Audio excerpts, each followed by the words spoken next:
The 1950s were a decade of experimentation in British motoring. The war was over, the factories were running, and some manufacturers, filled with post-war optimism, decided to try things that had never been tried before.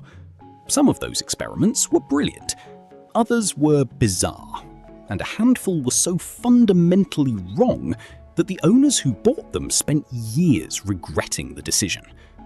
Today on UK Car Vault, we are counting down 10 of the weirdest British cars that owners regretted buying in the 1950s.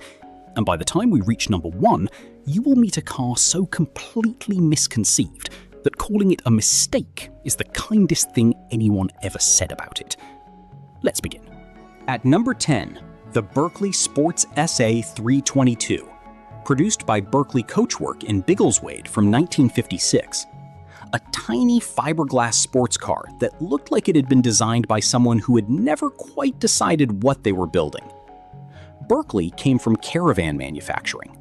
The fiberglass construction was genuinely light, but the 322cc two-stroke engine produced performance that made the word modest feel extravagant. The smell and sound of a two-stroke reminded occupants constantly that they were in something unconventional. The three-wheeler layout added a handling dimension that required permanent driver awareness. Owners who bought it for its low price and sporting appearance found the reality considerably more demanding than the appearance suggested. A car that asked a great deal and offered relatively little in return. At number 9, the Bond Minicar Mark C, produced by Sharp's Commercials in Preston from 1952. An update on the original minicar that improved almost nothing that needed improving and left everything that needed fixing exactly as it was. The 197cc Villiers engine was a marginal improvement on earlier versions. The single front wheel and the complete absence of a reverse gear on early examples remained firmly in place. Maneuvering in tight spaces required the driver to physically lift the front of the car, an activity that attracted attention from bystanders that owners found difficult to enjoy. The fiberglass body offered weather protection that required optimism to appreciate. The handling in anything other than a straight line demanded a level of concentration that most drivers found exhausting over any meaningful distance. Owners who had hoped the Mark C represented a genuine step forward discovered that the step had been considerably smaller than advertised. A car that tested patience, dignity, and the goodwill of everyone who witnessed it in operation. At number 8, the Wrightcraft Scooter car. Something between a fairground ride and a road vehicle, and not entirely convincing as either. Originally produced as a fairground attraction, the Scooter car was adapted for road use in the post-war period. The single-cylinder engine measured performance in walking speeds rather than motoring ones. The tiny body offered weather protection that was theoretical rather than practical. The curious looks from other road users were initially amusing. Over time, they became something owners preferred to avoid entirely. The Scooter car is remembered as a curiosity. In the 1950s, it was a curiosity that some people had actually paid money for, and then quietly sold to someone else as quickly as a buyer could be found. At number 7, the Turner Sports, produced by Turner Sports Cars in Wolverhampton from 1951. A small sports car with genuine ambition and inconsistent execution in almost equal measure. Jack Turner designed it with real engineering thought. Lightweight fiberglass body, various engine options. A genuine attempt at a budget British sports car for road and track. But Turner was a tiny operation. Build quality reflected those limitations. Components from various suppliers did not always work together harmoniously. Reliability was inconsistent in ways that owners who used their cars hard found particularly frustrating. Loving the concept and living with the reality turned out to be two very different experiences. At number 6, the Kleinschnitger F125, a German-designed microcar assembled in Britain in the early 1950s. A vehicle so minimal in its conception that describing it as a car required a significant act of generosity. The 125cc engine produced performance that made other economy cars of the era feel powerful and sophisticated. The open body offered no weather protection whatsoever, a design decision that British conditions exposed as a serious oversight within approximately the first 5 minutes of ownership. The single seat meant the Kleinschnitger carried one person. Just one. In a country where car ownership meant family mobility, a single-seat vehicle required owners to explain their purchase to every family member who had been expecting a lift. Owners attracted by the extraordinary economy figures found that economy came at a cost measured not in money, but in dignity. The Kleinschnitger F125 was remembered by almost everyone who encountered one as one of the most embarrassing automotive decisions of the entire decade. At number 5, the Nobel 200. Produced briefly in the late 1950s. A microcar so small that describing it as compact would be a generous overstatement. The Nobel was a licensed version of the German Fulda-Mobile, designed for a country with very different post-war conditions than Britain. Transplanted to British roads, its limitations became considerably more apparent. The 191cc engine produced performance that made other economy cars feel powerful. The tiny body required a philosophical acceptance of physical proximity between occupants.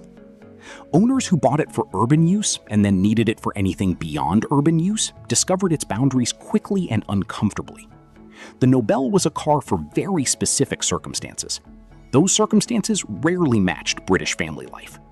At number 4, the Coronet. Produced in denim from 1957 to 1960, a three-wheeled coupe that attempted to bring style and sophistication to the economy car market and achieved neither convincingly. The fiberglass body had pretensions toward elegance. The two-cylinder Excelsior engine had no pretensions whatsoever. It simply produced enough power to move the Coronet forward at speeds that were legal, if not impressive. The interior attempted a level of finish that the price and production methods could not support. Details that looked promising in the showroom revealed their limitations in daily use with uncomfortable speed. The Coronet sold in small numbers for 3 years. Most of the people who owned one were not entirely sorry to see it go. At number 3, the Isetta Bubble Car. Assembled under license and produced in Britain from 1957, a vehicle that became one of the most recognizable cars of the late 1950s, though not always for reasons its owners would have chosen. The front opening door, the entire front of the car swung outward to allow entry, attracted comment everywhere the Isetta went. Getting in and out in public required a composure that not every owner could consistently maintain. The 250cc engine produced performance adequate for urban use and increasingly inadequate for anything beyond it. The new British motorway network being constructed during this period was a world the Isetta was simply not equipped to participate in. Owners who had bought the Isetta for its economy and its novelty found the novelty wearing thin considerably faster than the economy justified continuing. A genuinely iconic shape wrapped around a genuinely humbling ownership experience. At number 2, the Gordon. Produced in Birmingham from 1954 to 1958, a three-wheeled microcar so basic that it made other economy cars feel lavishly equipped by comparison. The 197cc Villiers engine sat exposed at the front, prioritizing maintenance accessibility over aesthetics and weather protection. In the British climate, that decision was reflected in maintenance records with predictable regularity. The Gordon was a single-seater. Families hoping for economy transport for multiple occupants discovered that limitation at the point of purchase rather than from the brochure. The Perspex side screens passed for weather protection. British Rain disagreed. The Gordon existed at the absolute lower boundary of what could be described as a car. Many owners concluded it existed slightly below that boundary. And here we are at number 1, the car that was a complete mistake, the Meadows Frisky. Produced by Henry Meadows Limited in Wolverhampton from 1957, a microcar that combined the limitations of a motorcycle with the pretensions of a car, while fully delivering on neither. The 250cc Villiers two-stroke engine produced a sound that was memorable and a performance that was not. The three-wheeled handling produced experiences in corners and roundabouts that required a level of driver input nobody had anticipated. The interior was basic in ways the price could not justify even by the most forgiving 1950 standards. Fit and finish suggested quality control was an aspiration rather than a practice. Owners expecting economical, reliable, and reasonably dignified transport found something that delivered economy occasionally and dignity almost never. The Meadows Frisky reminded its owners daily that they had made a complete mistake. Most of them eventually agreed. 10 cars. 10 regrets. 10 moments when post-war British experimentation produced results that owners spent years trying to forget. Not all experiments succeed. Some fail quietly. And some fail in ways that only become clear after the money has been spent and the purchase has been made. Leave a comment below. We read every single comment. And if you love British motoring history, subscribe to UK Car Vault. We'll keep telling the stories worth remembering.